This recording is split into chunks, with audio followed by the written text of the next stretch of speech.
Assalamualaikum warahmatullahi wabarakatuh. Perkenalkan, nama saya Salva Putri Arsyad dengan NIM 1905010240, Prodi Perbankan Syariah kelas B semester 5, Fakultas Ekonomi dan Bisnis Islam. Tujuan saya membuat video ini untuk memenuhi tugas mata kuliah saya, Akuntansi Manajemen Syariah, dan mempresentasikan materi-materi dari akuntansi manajemen syariah. Materi pertama, peranan dan fundamental akuntansi manajemen dalam lingkungan bisnis yang dinamis. Pembahasan yang pertama, sejarah akuntansi manajemen syariah. Sejarah akuntansi manajemen syariah di Indonesia tidak terlepas dari eksistensinya praktik akuntansi syariah dan sejarah pengakuan perbankan syariah. Setelah dikeluarkannya Undang-Undang Nomor 10 Tahun 1998 tentang perubahan Undang-Undang Nomor 7 Tahun 1992 tentang perbankan serta dikeluarkannya Fatwa Bunga Bank Haram. Pembahasan yang kedua, fungsi-fungsi akuntansi manajemen syariah. Yang pertama, fungsi perencanaan. Yang kedua, fungsi pengorganisasian. Yang ketiga, fungsi pengarahan dan motivasi. Keempat, fungsi pengendalian. Kelima, fungsi pengambilan keputusan. Pembahasan berikutnya, ciri-ciri akuntansi manajemen. Ciri-ciri khas tersebut merupakan kelebihan yang dimiliki akuntansi manajemen, yaitu satu, pemakaian utama.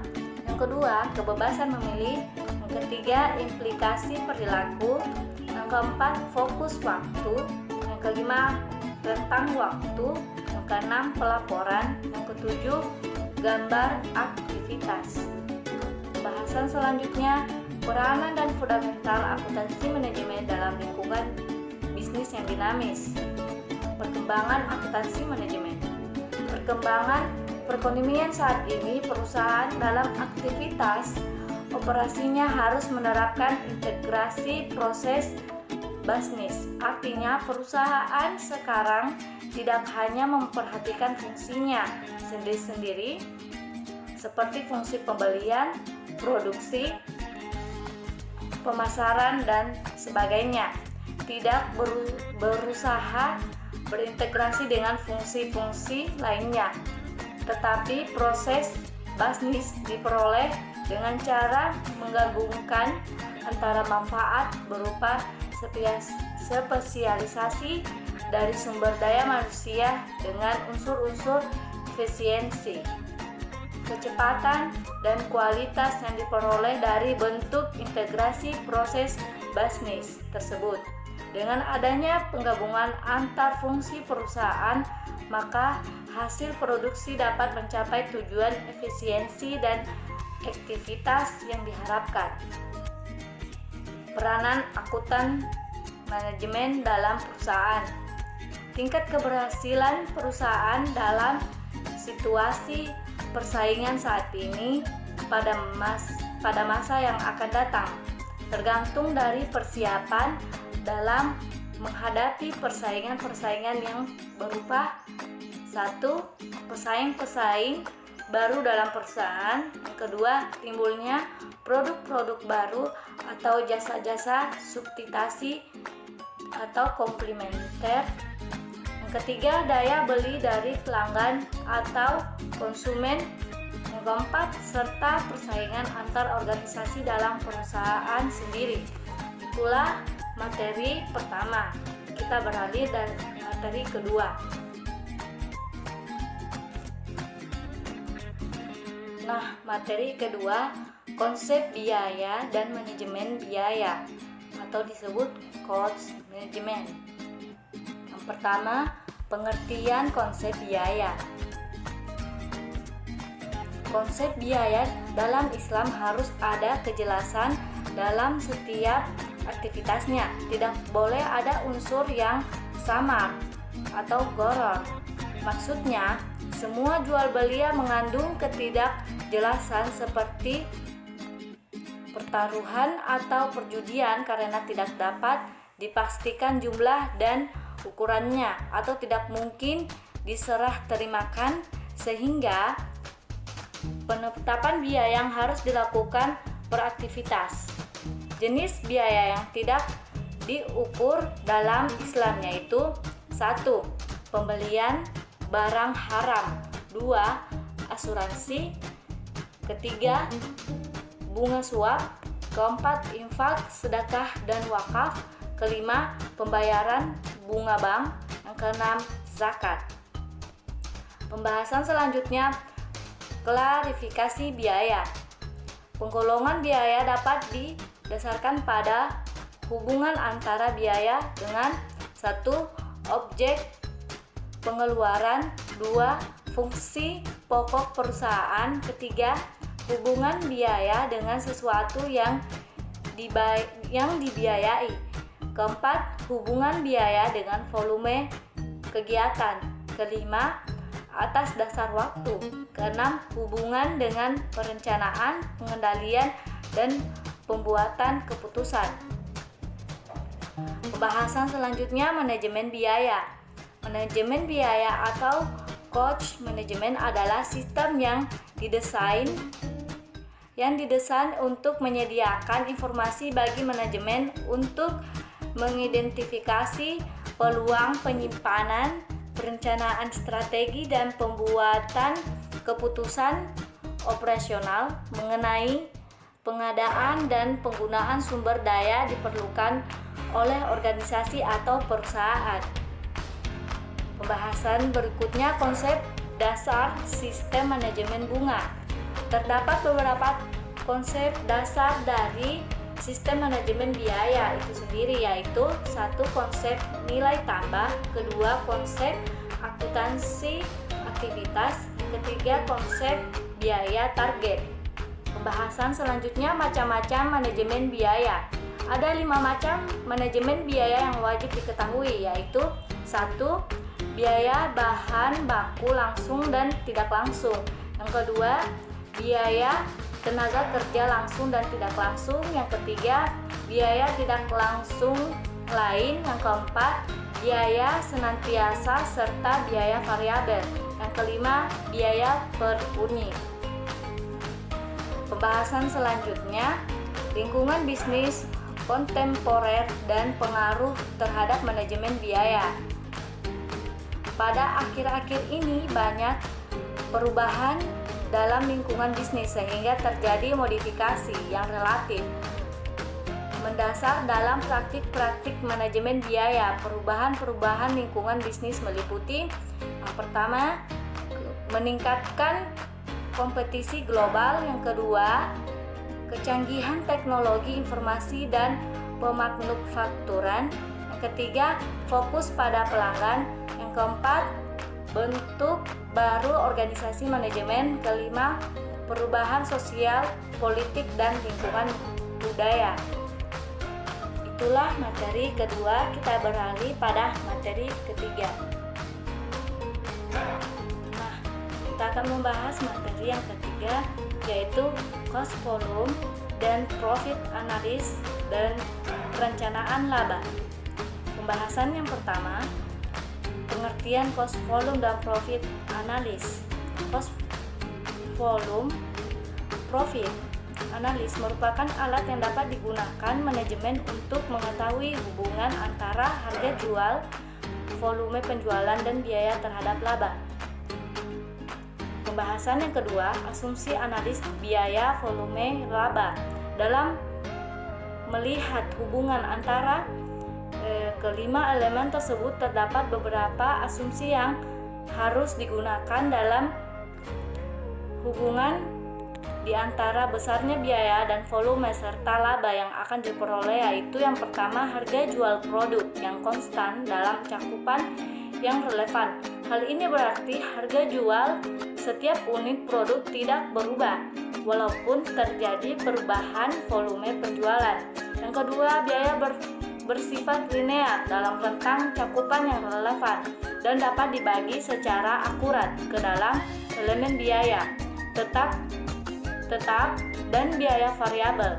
Jumlah biaya variabel per unit konstan dan jumlah biaya tetap total juga harus konstan. Ketiga, dalam perusahaan multiproduk. Multiproduk, bauran penjualannya tidak berubah. Keempat, jumlah unit yang diproduksi sesama dengan jumlah unit yang dijual, berarti jumlah persediaan tidak berubah. Pembahasan selanjutnya, dasar analisis biaya, volume, dan laba. Pengetahuan dasar yang sangat menentukan dalam analisis biaya, volume, dan laba adalah pemahaman tentang penyusunan laporan laba rugi dengan menggunakan pendekatan variabel konstan. Pendekatan ini menghasilkan suatu model laporan laba rugi di mana biaya diklasifikasikan menurut perilakunya. Pembahasan selanjutnya, analisis titik impas. Titik impas merupakan tingkat aktivitas di mana suatu organisasi tidak mendapatkan laba dan juga tidak mendapatkan rugi. Pembahasan selanjutnya, pemanfaatan analis cost, volume, profit untuk perencanaan. 1. Analisis target laba. Kedua, analisis multiproduk. Yang ketiga, analisis sensitivitas. Pembahasan selanjutnya, margin keamanan. Margin keamanan merupakan kelebihan penjualan yang dianggarkan atau realisasi di atas volume penjualan pada titik impas. Hasil perhitungannya menunjukkan jumlah sampai seberapa besar penjualan dapat turun sehingga sampai titik impas. Perhitungannya dapat digunakan dalam unit satuan yang dari presentase. Pembahasan selanjutnya, pemilihan struktur biaya leverage operasi. Leverage operasi adalah suatu ukuran kemampuan manajemen memanfaatkan biaya tetap dalam suatu organisasi agar mencapai tingkat laba tertentu. Pembahasan selanjutnya, perencanaan laba. Ada 3 faktor yang mempengaruhi laba. 1. Volume produk yang dijual berpengaruh terhadap volume produksi produk atau jasa tersebut. Yang kedua, harga jual produk atau jasa akan mempengaruhi besarnya volume penjualan produk atau jasa yang bersangkutan. Yang ketiga, biaya produksi adalah biaya yang timbul dari perolehan atau untuk pengolahan suatu produk atau jasa akan mempengaruhi harga jual produk yang bersangkutan. Itulah materi yang ketiga. Kita beralih pada materi yang keempat. Nah, materi keempat yaitu perencanaan laba multiproduk entity. Pembahasan pertama, pengertian laba. Menurut Supriyano, perencanaan adalah proses untuk menentukan tujuan organisasi yang akan dicapai perusahaan dan mengatur strategi yang akan dilaksanakan. Perencanaan laba memiliki manfaat atau keuntungan, yaitu perencanaan laba menyediakan suatu pendekatan yang disiplin atas identifikasi dan penyelesaian masalah. Kedua, perencanaan laba menyediakan pengarahan ke semua tingkatan manajemen. Ketiga, perencanaan laba meningkatkan koordinasi antara sesama manajer. Yang keempat, perencanaan laba menyediakan suatu cara untuk memperoleh ide dan kerja sama dari setiap tingkatan manajemen. Yang kelima, anggaran menyediakan suatu tolak ukur untuk mengevaluasi kinerja aktual dan meningkatkan kemampuan dari individu-individu. Pembahasan selanjutnya, long range profit planning. Long range profit planning atau perencanaan jangka panjang didefinisikan sebagai proses berkelanjutan dalam membuat keputusan sekarang secara sistematis dan dengan kemungkinan pengetahuan terhadap masa depannya. Mengorganisasikan usaha yang dibutuhkan untuk menentukan keputusan dan mengukur hasil dari keputusan ini dibandingkan dengan pengharapan melalui organisasi umpan balik sistematik. Rencana jangka panjang harus dijabarkan ke dalam anggaran jangka pendek untuk perencanaan dan pengendalian tindakan yang telah dipilih. Pembahasan selanjutnya, perencanaan jangka pendek. Alat analis yang mampu memberikan kontribusi yang sangat besar dalam proses penyusunan anggaran dan berbagai parameter yang bermanfaat untuk perencanaan laba jangka pendek, yaitu 1. Impasse, 2. Margin of safety, yang ketiga shutdown point, yang keempat direct of operation leverage, yang kelima laba kontribusi per unit atau kontribusi margin. Pembahasan berikutnya, parameter perencanaan laba jangka pendek. 1. Impasse. Dalam metode ini diasumsikan bahwa harga jual dan biaya variabel per unit adalah konstan, sedangkan biaya tetap secara konstan tetapi biaya tetap per unit akan berubah tergantung tingkat kegiatan. Akibatnya laba atau unit akan berbeda pula. Yang kedua, margin of safety. Selisih antara volume penjualan yang dianggarkan dengan volume penjualan impasse merupakan angka margin of safety. Ketiga, titik penutupan usaha atau shutdown point. Dalam pengambilan keputusan untuk menutup usaha harus diadakan pembedaan antara biaya keluar dari saku dengan biaya tertanam, yaitu pengeluaran yang dilakukan pada masa yang lalu yang manfaatnya masih menikmati sampai sekarang. Yang keempat, degree of operation leverage. Degree of operation leverage memberikan ukuran dampak perubahan pendapatan penjualan terhadap laba bersih pada tingkatan penjualan tertentu. Pembahasan selanjutnya, pola perilaku biaya. Perilaku biaya berarti bagaimana biaya akan bereaksi atau merespon perubahan aktivitas bisnis. Jika biaya mengalami perubahan, manajer harus tahu sejauh mana perubahannya. Untuk membantu tugas manajer tersebut biasanya dikategorikan menjadi 3 jenis, yaitu biaya variabel, biaya tetap, biaya campuran. Pembahasan selanjutnya, biaya volume dan laba. Analisis biaya volume dan laba merupakan suatu metode estimasi bagaimana perubahan variabel-variabel berikut akan mempengaruhi laba, biaya variabel per unit, harga jual per unit, jumlah biaya tetap per periode, volume penjualan dan bauran penjualan. Analisis biaya volume dan laba dapat menjadi alat yang sangat berguna untuk mengidentifikasi cakupan dan pemecahannya. Itulah materi yang keempat. Kita beralih pada materi yang kelima. Nah, materi kelima, analisis perilaku biaya. Pembahasan pertama, pengertian analisis perilaku biaya. Analisis perilaku biaya mampu memberikan masukan bagi manajemen dalam proses estimasi biaya produksi.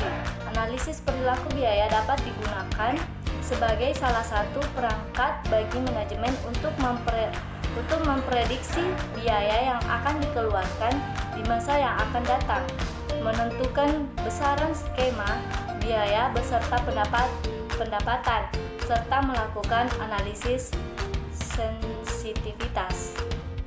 Pembahasan selanjutnya, klasifikasi biaya. Yang pertama, biaya terklasifikasi atas beberapa jenis berdasarkan perilakunya, yaitu 1. Biaya tetap, 2. Biaya variabel, 3. Biaya semi variabel. Yang kedua, berdasarkan unsur produksi, yaitu 1. Biaya bahan baku, 2. Biaya tenaga kerja, 3. Biaya overhead pabrik. Yang ketiga, berdasarkan hubungan dengan produksi, yaitu 1. Biaya utama, 2. Biaya konversi. Yang keempat, berdasarkan dengan sesuatu yang dibiayai, yaitu yang pertama biaya langsung, yang kedua biaya tidak langsung. Yang kelima, berdasarkan bidang fungsional, yaitu 1. biaya produksi, 2. biaya pemasaran, yang ketiga biaya administrasi, yang keempat biaya keuangan. Pembahasan selanjutnya, objek biaya. Unsur aktivitas yang dapat dijadikan sebagai objek biaya adalah 1. produk, 2. produksi, 3. departemen, 4. divisi, 5. lini produk. Pembahasan selanjutnya, 3 metode untuk memisahkan biaya semi variabel menjadi biaya tetap dan biaya variabel. 1. metode Hicks-Lau. Metode Hicks-Lau adalah metode yang memisahkan biaya semi variabel menjadi komponen biaya tetap dan biaya variabel hanya dengan menggunakan total data yang tertinggi dan terendah. Yang kedua, metode scatter graph. Metode scatter graph adalah suatu cara yang dapat digunakan untuk mengetahui hubungan biaya dengan menggambarkan titik-titik pada sebuah grafik. Ketiga, metode least square. Metode least square adalah cara statistika untuk menentukan garis regresi yang paling tepat melalui sekumpulan titik data. Pembahasan selanjutnya, tujuan pemisahan biaya tetap dan biaya variabel. Pertama, perhitungan tarif biaya overhead yang ditentukan sebelumnya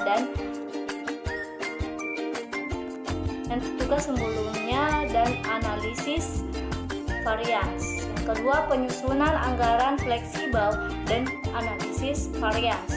Yang ketiga, perhitungan biaya langsung dan analisis margin kontribusi. Yang keempat, analisis titik impas dan analisis biaya volume laba. Yang kelima, analisis biaya diferensial dan komparatif. Yang keenam, analisis maksimalisasi laba dan minimalisasi biaya jangka pendek. Yang ketujuh, analisis anggaran modal. Yang kedelapan, analisis profitabilitas pemasaran berdasarkan daerah produk dan pelanggan. Itulah materi yang kelima. Selanjutnya kita beralih pada materi yang terakhir, yaitu materi yang keenam. Materi keenam, analisis pengambilan keputusan jangka pendek, marketing dispatch. Pembahasan pertama, pengambilan keputusan. Pengambilan keputusan adalah memiliki salah satu di antaranya berbagai alternatif tindakan yang ada. Para pengambil keputusan dapat mengikuti proses yang logis di dalam memilih berbagai alternatif, dapat mempertanggungjawabkan setiap langkah yang diambil, dan dapat mengevaluasi hasil-hasil yang dicapai. Proses pengambilan keputusan meliputi 4 tahap, yaitu 1. Menentukan masalah dengan penekanan pada tujuan yang hendak dicapai. Yang kedua, mengidentifikasi berbagai alternatif tindakan. Yang ketiga, mendapatkan informasi relevan dan menyingkirkan informasi yang tidak relevan. Yang keempat, membuat keputusan. Pembahasan selanjutnya, konsep biaya relevan. Pertama, syarat relevan cons. 1. Merupakan biaya masa yang akan datang. 2. Berbeda antara alternatif tindakan. Yang kedua, dalam rangka untuk pengambilan keputusan, biaya relevan harus memiliki manfaat yang paling tinggi. Agar supaya biaya disebut biaya relevan, maka biaya tersebut 1. harus berbeda pada waktu yang dilakukan perbandingan pilihan keputusan. Apabila suatu biaya meningkat, menurun, muncul ataupun menghilang pada waktu suatu tindakan yang berbeda dievaluasi, maka biaya tadi boleh disebut relevan. Yang kedua, harus bernilai kini atau masa yang akan datang. Pembahasan selanjutnya, penentuan harga. Yang pertama, strategi penentuan harga. Yang kedua, tujuan penentuan harga, yaitu satu, tujuan orientasi pada laba asumsi. Yang kedua, tujuan orientasi pada volume. Yang ketiga, tujuan orientasi pada citra. Yang keempat, tujuan stabilisasi harga. Yang kelima, tujuan-tujuan lainnya. Yang ketiga, model penentuan harga. Yang keempat, pengaruh dan kendala yang perlu diperhitungkan dalam penentuan harga. Pembahasan selanjutnya, make or buy. Keputusan membeli atau membuat sendiri dapat dibagi menjadi dua macam. Satu, keputusan membeli atau membuat sendiri yang dihadapi oleh perusahaan yang sebelumnya memproduksi sendiri produknya, kemudian mempertimbangkan akan membeli produk tersebut dan pemasok. Yang kedua, keputusan membeli atau membuat sendiri yang dihadapi oleh perusahaan yang sebelumnya membeli produk tersebut dari pemasok luar, kemudian mempertimbangkan akan memproduksi sendiri produk tersebut. Sekian dari materi ke-6. Mohon maaf apabila ada kekurangan dan kesalahan. Sekian, terima kasih. Wassalamualaikum warahmatullahi wabarakatuh.